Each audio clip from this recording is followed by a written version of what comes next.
Jules, is this a good idea?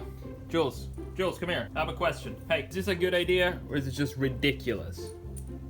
Rosie, don't walk away from me, Rosie. Nobody wants to even be in the room when I do this redesign. Well, I guess it's just me on this one. And just as I'm about to start with this redesign, there is a massive thunderstorm coming in, and I can't help but have the feeling that it's a sign that this video might destroy my entire YouTube channel. Because who would dare to take a Ferrari Daytona and try to change it in any way possible? The thing is, the Ferrari Daytona, is it beautiful? Yes. Is it timeless? Absolutely. Is it modern?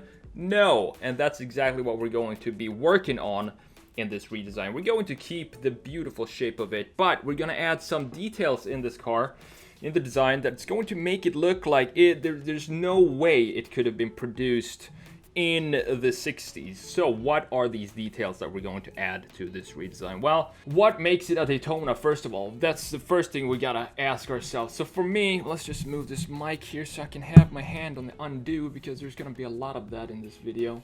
So for me, what makes it a Daytona are the proportions of the car. The long hood that we have right here, of course, we can't change the proportions of the greenhouse, the dip that goes back here.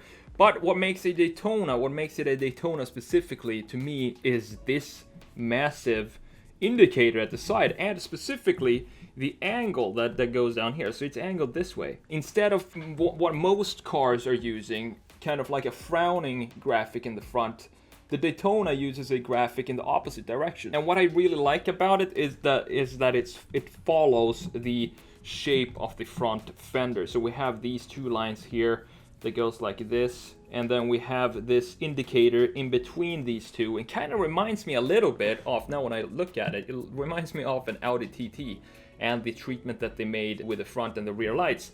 It's kind of the same philosophy here, but of course in a very different way. So we're going to focus on the front part right here, and this is going to be a challenge because it has pop-up headlights. If it's going to be a modernization of the car, we can't have pop-up headlights because it's illegal now, and I want to make this into a car that could be produced today. That means that unfortunately for all you pop-up fans out there, we're not going to have pop-up headlights in this redesign, just as we did with the Countach as well. But you know what? I'm not gonna make a huge brief out of this. I'm going to take this car, I'm going to experiment a lot with it, come up with some touches on the body of the car, and make part of the body of the car make some chamfers and edges that could only have been the manufacturers within the recent years and not in the 60s. That's the strategy that I'm gonna go with for this redesign. So yeah, wish me luck.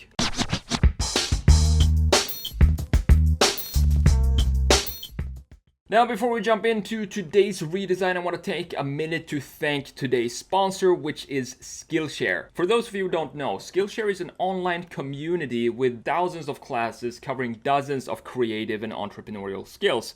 And with a premium membership, you get unlimited access to all of the classes on the site, so you can pick the ones that are right just for you. Whether you want to fuel your curiosity, creativity, or even career, Skillshare is the perfect place to keep you learning and most of all thriving. Right now, I'm into graphic design, and specifically the class by Ellen Lupton called Graphic Design Basics: Core Principles for Visual Design. I use graphic design in my redesigns, as I'm sure you know already, and I want to learn more about how it can be applied to industrial and product design. It's a very short and straight to the point class, just the way I like it. I don't want to sit through a boring class. I want to get to the meat of the content as fast as possible and then apply what I learn in my own videos. Skillshare is also extremely affordable, especially when you compare it to pricey in-person classes and workshop. An annual subscription is less than $10 a month.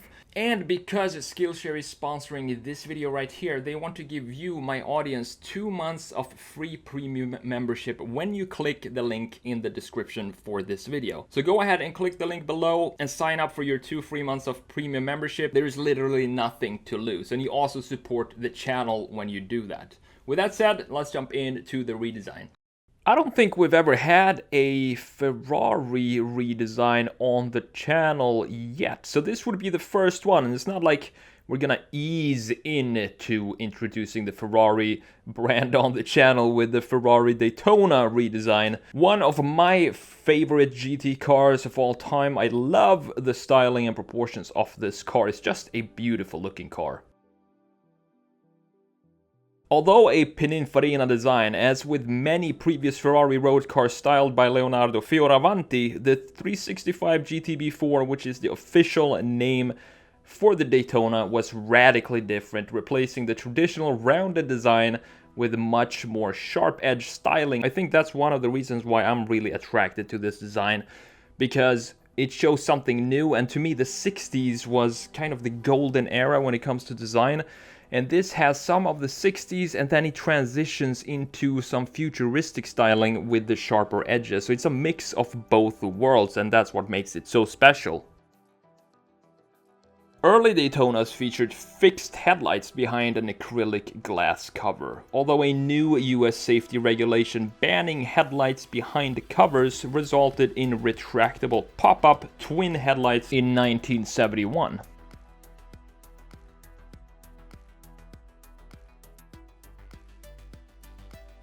Now, my idea for the redesign of this Daytona is to, the most important thing is to keep the angles of the indicators on the original. I want to have those lines be something that is emphasized in the redesign as well. Because without that, it can be any GT Ferrari, but if we have those angles, you can visually connect it to the original Daytona.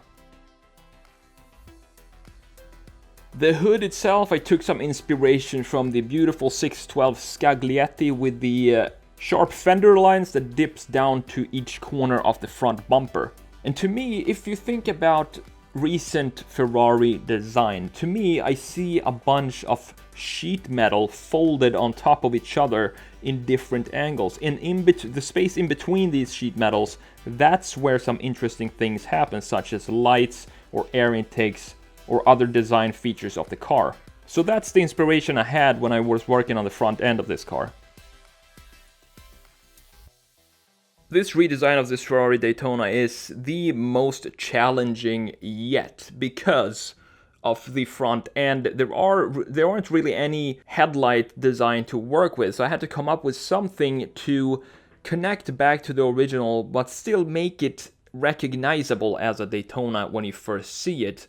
So if you have the silhouette of the original indicator and you have those are the lines that I wanted to play with and create something new. And if we mix that with the sheet metal styling of modern Ferraris, this is what the front end would look like. Another thing I wanted to add is the rear fender, and I wanted to add some beefiness to the shoulder and not have it be a flat surface on the side right above the rear tire. So what I had to do is just stretch out the rear a little bit so we can have that shoulder. And when we do that, we get this beautiful continuous shoulder line that starts in the front from the bumper and stretches all the way to the back.